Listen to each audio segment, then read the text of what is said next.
Pensamentos repugnantes, né? A gente pode definir aí como sendo ideias que ficam batendo na nossa mente e elas acontecem constantemente no nosso dia a dia. Essas ideias, né, esses pensamentos, eles acontecem com preocupações infundadas de coisas que podem ou não acontecer. Quando a gente pensa em pensamentos automáticos disfuncionais, a gente está falando em pensamentos que eles simplesmente vão aparecer. Você vai ter algumas excitações e elicitações ali no seu dia e eles vão simplesmente aparecer por uma predisposição ansiosa que a maioria das pessoas tem e que elas ficam nas nossas mentes. O mais interessante é que a maioria das pessoas passam por isso todos os dias. A diferença é que a grande maioria, a grande parte dela, apenas ignora esses pensamentos com base na sua realidade.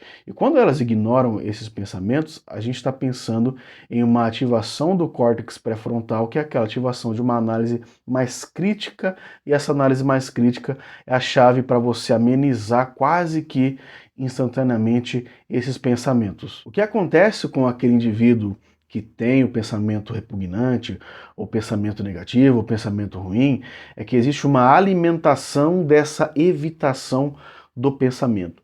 Isso significa, né, em exemplo, que se uma mulher não gay, né, uma mulher heterossexual, ela olha para outra mulher e ela tem um pensamento, nossa, como que essa mulher é bonita, né? Como que essa mulher é atraente, ela pode fantasiar de modo muito rápido por causa de um pensamento disfuncional sobre ela e ela vai evitar que tal fantasia, né, que tal coisa aí ela aconteça. E quando ela faz isso, vai ter uma resposta emocional afastando ela de lugares onde tenham outras mulheres. Ela vai alimentar assim o comportamento de segurança do pensamento repugnante, que é ficar em casa, que é se afastar, né? E ela vai ficar mais ansiosa, vai ter um acréscimo dessa ansiedade a longo prazo e possivelmente uma inclinação para a depressão. Como esses pensamentos repugnantes, disfuncionais, obsessivos, eles são da classe de pensamentos negativos, automáticos e disfuncionais, a gente sabe que isso vai ocorrer dezenas de vezes ao dia, porque eles surgem do nada, gente. Então, é difícil você descartar esse pensamento ou você substituir esse pensamento por outro mais positivo. Eles atrapalham e assumem a mente dessa pessoa com críticas e autocríticas excessivas de todos e todos. E o mais interessante é que eles vêm com uma carga, né? E se acontecer? E se eu fizer isso e me transformar naquilo? E se eu fizer alguma coisa, tal, tal? Mas quando é aplicado à realidade e você puxa a história de vida desse paciente, dessa pessoa, você vai ver que as evidências comportamentais falam que a pessoa não faria isso nem aqui e nem na China, né? E o mesmo, você, quando faz isso, o mesmo, a pessoa, ela tem uma baixa nessa inclinação ansiosa, nessas vias glutamatérgicas excitatórias aí no cérebro, o que vai baixar o esquema disfuncional dado a um pensamento, só por você olhar para a realidade.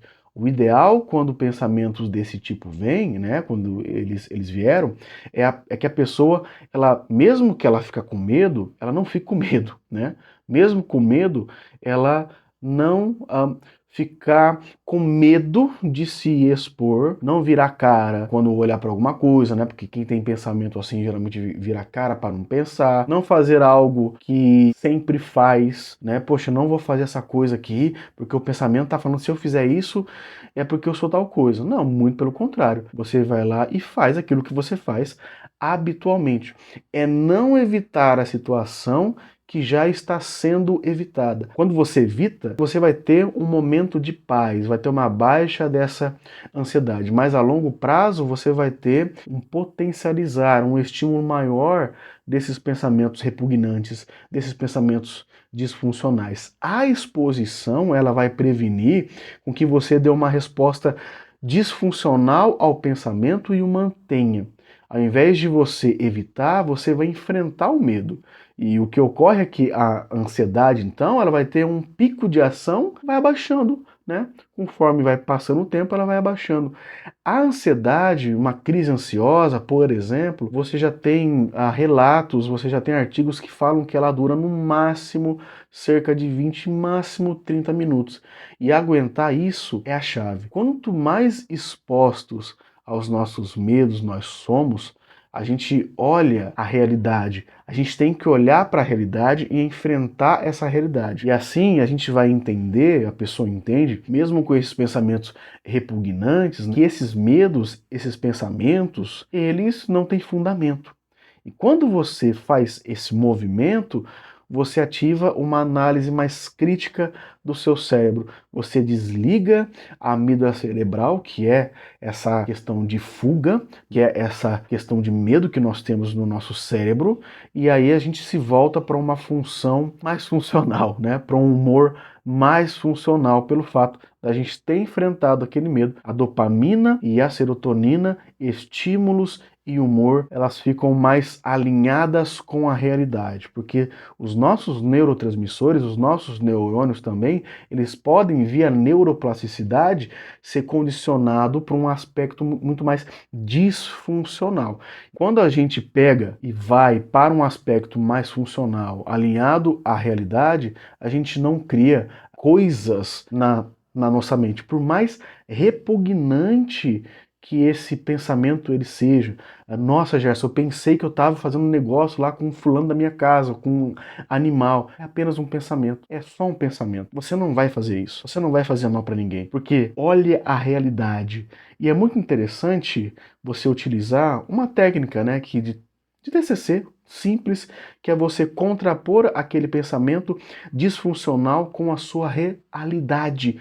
Eu vou fazer mal para alguém. Contrapõe aquele pensamento. Será que eu faria mal mesmo? Eu já fiz mal para alguém? Eu já fiz tal? E aí você vai combatendo a disfuncionalidade com a funcionalidade, a irrealidade com a realidade. Quando você faz isso, você ativa muito mais a função das vias GABAérgicas no seu cérebro, vamos dizer assim, resumidamente, amenizam essa ansiedade e aí você tem uma melhor função dos seus comportamentos e uma não evitação das coisas que você outrora evitava e alimentava ainda mais esses pensamentos repugnantes e esses pensamentos disfuncionais. O segredo de tudo isso é: faça coisas com base na sua realidade. Exercício físico, tome muita água, se exponha ao sol, interaja e quando esse pensamento vier, contraponha com a realidade. Eu realmente faria isso, ok? Então, até o nosso próximo vídeo. Grande abraço e fique bem.